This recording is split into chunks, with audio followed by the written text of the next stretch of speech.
Hello Year 3 and welcome back to my book corner. I hope you're all staying safe and well and enjoying the beautiful weather that we're having. Today we're going to be reading another story from David Walliams' collection of The World's Worst Teachers, and we're going to be reading The Incredible Bulk. I hope you enjoy it.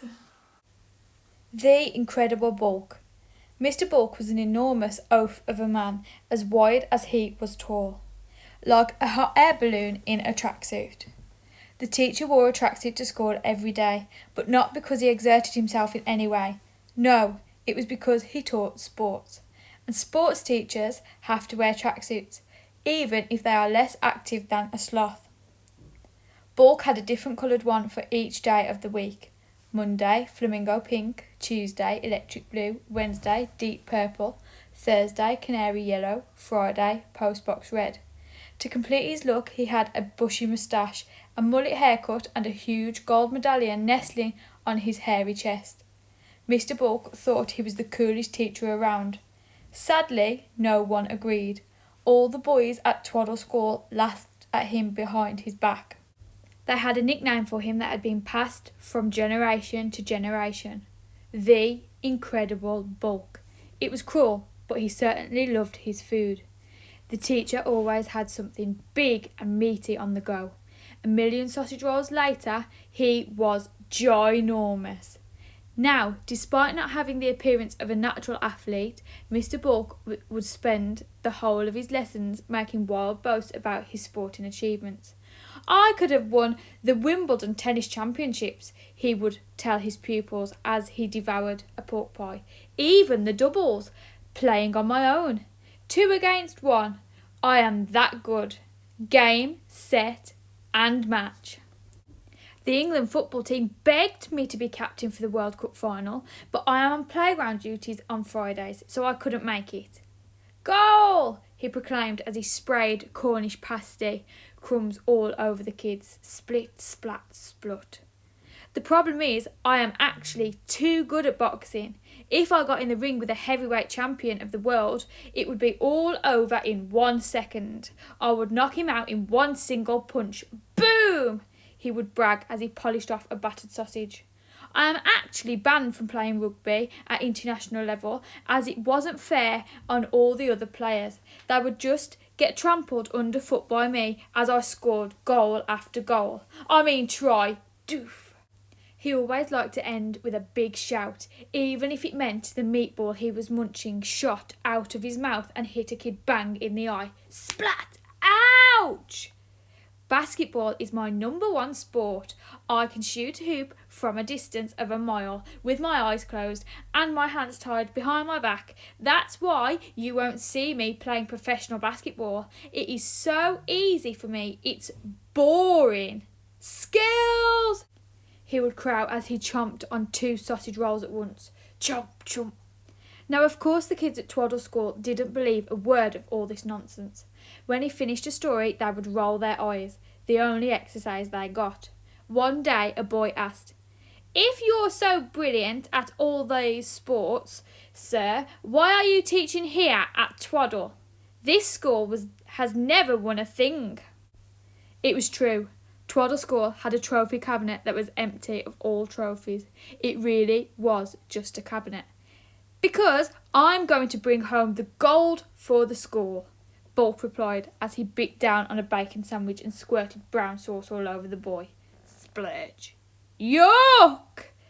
Bacon sandwiches were one of Bulk's favourites, but he loved all the food that was served in the school canteen. Sausage rolls, toad in the hole, meatballs, spam fritters, beef Wellington, liver and bacon, except vegetables. He point blank refused to eat any. "Vegetables are for losers," was one of his mottos. "Fruit is for wimps," was another. Mr. Bulk even carried around a dog-eared note, supposedly from his mother, in case the dinner lady pressed him to eat any of either. Mr. Bulk thought the 5-a-day rule for eating fruit and vegetables referred to 5 different types of salami. "Dear dinner lady, please can you excuse me, I mean my son, Mr. Bulk, from any fruit or vegetables. I mean he is allergic, doesn't like them, and may well cry if he has to eat any. They taste yucky.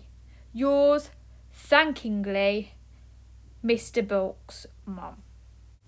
Mr. Bulk may not have troubled with fruit or vegetables, even if he couldn't, his mum couldn't spell them, but the pupils and teachers would still run to the school canteen at lunchtime. Bring! Sounded the bell at noon. It was like the starting pistol being fired.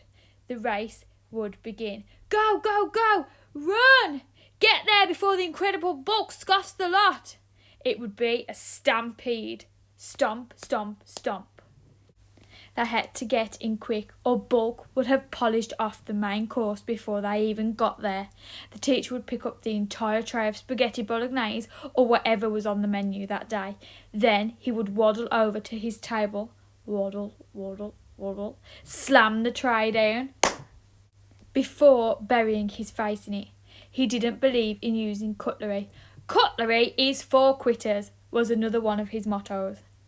Mr. Bulk ate like a farm animal at a trough, barely coming up for air. Gobble, gobble, gobble. When he finally did come up for air, his face would be covered in food. He would then belch loudly. Pong! Bulk had the meatiest burps. They were so meaty you could slice them with a carving knife. Then the teacher would move on to the desserts. Gobble, gobble, gobble. Pong! Before finally devouring an enormous meat-based packed lunch that his mum had made for him. A whole roast hog, a metre of salami, and 100 chicken legs. Gobble, gobble, gobble. Pong! His excuse for eating like this? Us athletes need all the energy we can get. I wouldn't want to waste away, he would say as he slapped his big fat tummy. Wibble, wobble, wobble, and waddled off. After his 2 lunches, he would crash out on a crash mat in the sports hall and snooze for the rest of the afternoon.